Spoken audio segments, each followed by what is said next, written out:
My collection of posable plastic people. My action figure collection.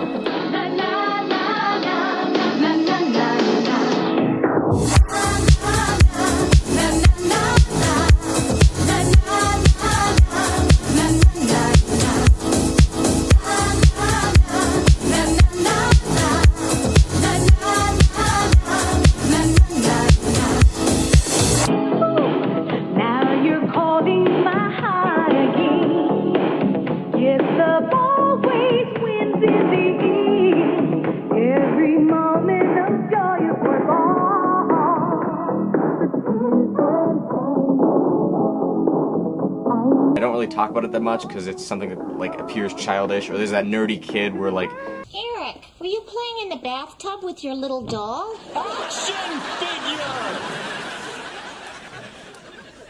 Oh no. In the tub, Foreman?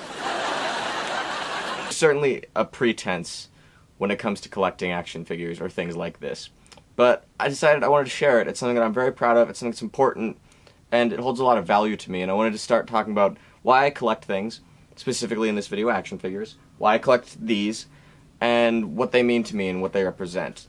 One of my favorite action figures to take photos of wherever I go is Yoshi. This is the SH Figuarts Yoshi from the Super Mario series, and I love this figure. It's absolutely adorable, it's fun, it's posable, great posability for something like this. And it just looks phenomenal. It literally looks like you just took it right out of the game. Another reason that I collect is because of gifts.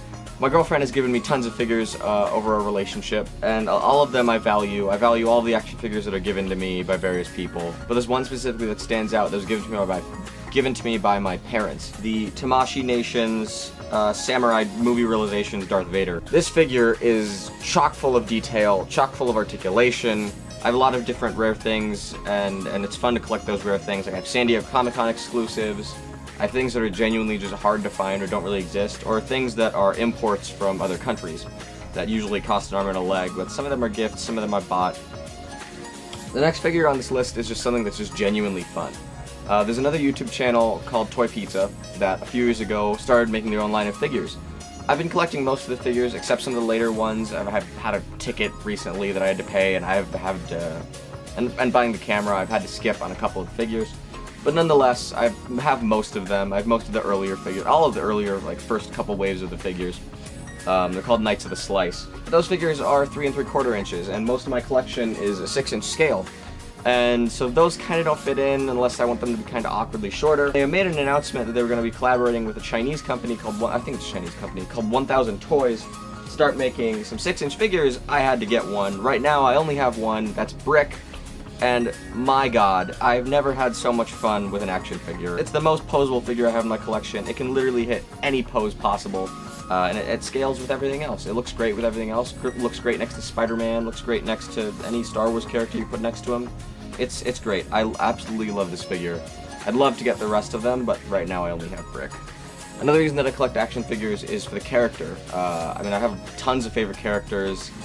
Mirror Universe Spock, Mantis from the Guardians of the Galaxy movie, Optimus Prime, Darth Revan from the Star Wars game, Knights of the Old Republic. R2-D2 is one of my all-time favorite characters. But I absolutely love one Fantastic Four character, and that's the Silver Surfer. Silver Surfer, I think, best represents me as a character.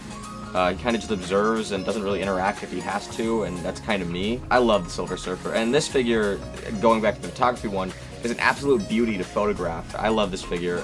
It could have been made awfully and I still would have collected it because I love the Silver Surfer. The last reason I collect is for nostalgia. There's not very many figures in my collection that I've had for a very long time. There's a couple that stick out. There's a figure that first got me into Legos and collecting things in general. There's the figure that I bought on vacation with Tia, and that was a really important time in my life, and having that as well to remind me of that is really important. There's the first figure that actually got me into collecting as a whole, and specifically Marvel figures. And then there's this one. It's Vector Prime from the Transformers Cybertron line, I think from 2006.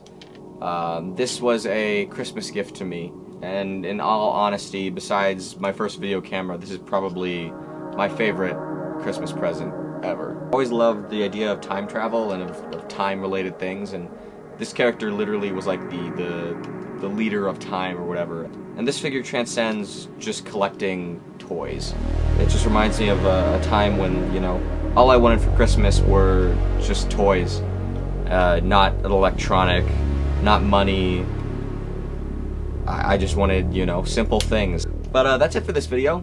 I want to do another video coming up soon about me and my music collection, because besides the action figure collecting, I think the music collection is actually a bit bigger than this. A lot bigger than this. I mean, I have maybe 100 figures, maybe a little bit around there. I have like 5,000 songs, and that's just on my iPod, not even my vinyl records, my CDs. So that's coming soon too. Thanks for watching, thanks for delving into my collection with me, and let me know if you want to see more about the collection. I have a ton of interesting pieces that I do enjoy talking about. So, and if not, that's cool too. I'll talk about it myself. Thanks for watching, subscribe, I love y'all, you cute. Yeah,